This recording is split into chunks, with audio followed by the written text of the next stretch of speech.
Et si on partait en vacances sur une exoplanète? Une planète qui orbite autour d'une autre étoile que notre Soleil. Bon, niveau destination, vous avez le choix, on en a découvert plus de 3500 depuis 1995, mais ma destination de rêve à moi, c'est le système TRAPPIST 1, parce que c'est l'un de nos meilleurs candidats pour la recherche de la vie dans l'univers. Nous sommes en 2017, et la nouvelle a fait le tour du monde. À 40 années-lumière d'ici, un système de 7 planètes de taille comparable à la Terre a été découvert autour de l'étoile TRAPPIST 1.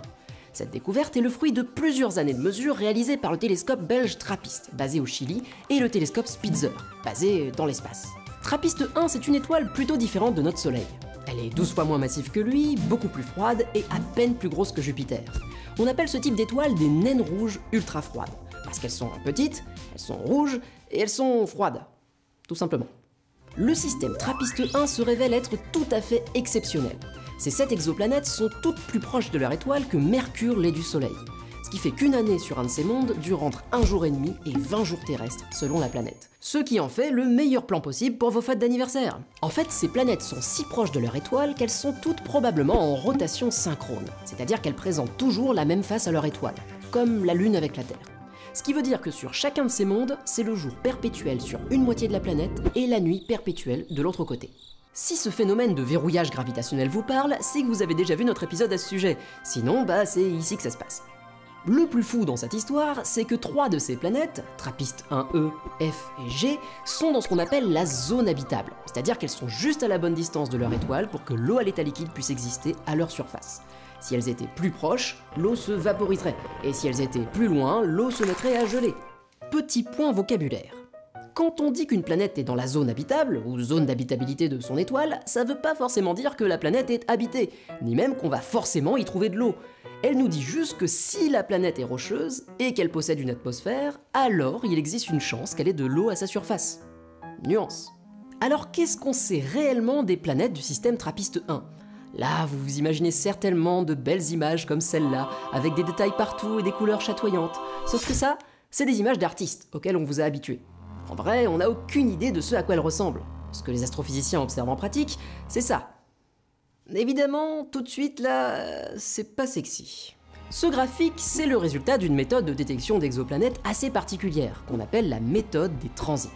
Il se trouve que le système TRAPPIST 1 est bien orienté par rapport à nous, de sorte qu'à chaque fois que la planète du système passe devant son étoile, elle produit une minuscule éclipse, un transit, qu'on peut mesurer à l'aide de nos meilleurs télescopes. Chaque planète autour de TRAPPIST 1 va produire une éclipse qui lui est propre. Si la planète est grosse, elle produira une grosse éclipse. Si elle est petite, elle produira une petite éclipse. Du coup, la diminution régulière de la luminosité de l'étoile nous renseigne sur la taille des planètes qui orbitent autour, et donc sur leur volume. Comme elles ont toutes une taille comparable à la Terre, on a de bonnes raisons de penser que ce sont des planètes rocheuses, et pas des planètes gazeuses comme Jupiter ou Saturne. Mais ça nous dit toujours rien sur leur composition. Pour ça, il faut se livrer à un jeu de devinettes assez compliqué. Un jeu auquel s'est livrée une équipe de chercheurs du Center for Space and Habitability à Berne dans un article publié en début d'année 2018 dans la revue Astronomy and Astrophysics.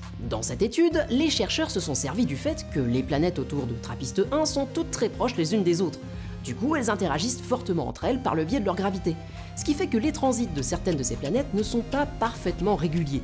Ils se produisent avec des avances et des retards, parfois de plus d'1 heure. Et c'est en évaluant précisément ces retards et ces avances que les chercheurs ont pu en déduire la masse des planètes autour de TRAPPIST 1, et donc leur densité, c'est-à-dire le rapport de leur masse sur leur volume.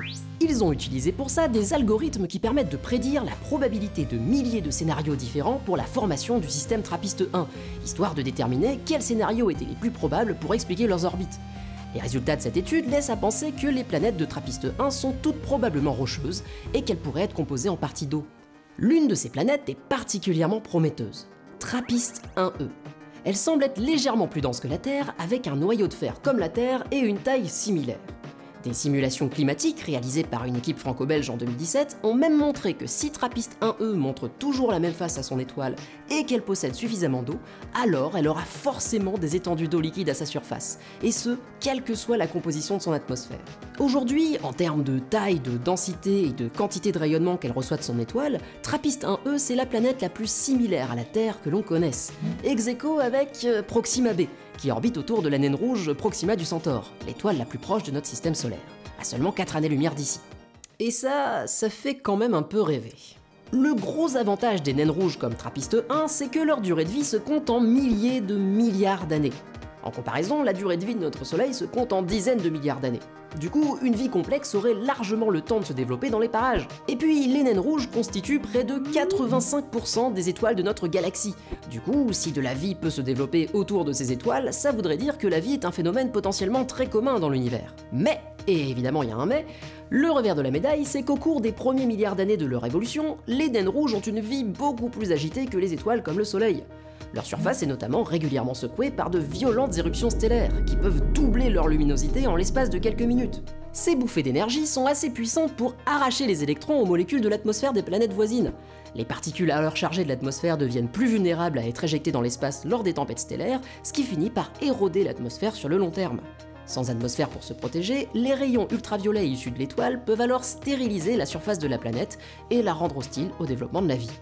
Mais l'espoir subsiste si la planète s'est formée plus loin de son étoile au début de son histoire, ou bien si elle possède un bouclier magnétique suffisamment puissant pour retenir son atmosphère. Du coup, pour le moment, la question de l'habitabilité des planètes autour des naines rouges reste ouverte. Ça fait maintenant plus de 20 ans qu'on découvre des planètes en dehors de notre système solaire. Mais TRAPPIST-1 est de loin le système le plus intriguant qu'on ait découvert jusqu'à présent.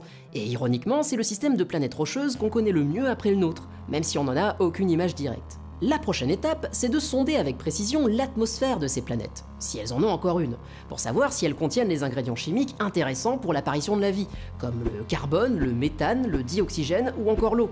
C'est d'ailleurs l'un des nombreux objectifs du James Webb Space Telescope, le successeur de Hubble, qui sera lancé d'ici 2020. Dans l'attente de ces nouvelles données, toutes les spéculations sont encore ouvertes quant à l'habitabilité potentielle du système TRAPPIST-1. Il n'est donc pas impossible qu'on ait dans les années à venir, et pour la première fois de l'histoire, une réponse claire à la question « Sommes-nous seuls dans l'univers ?» En attendant, n'hésitez pas à liker et à partager cet épisode et à vous abonner à String Theory pour ne rien rater des dernières nouvelles du cosmos.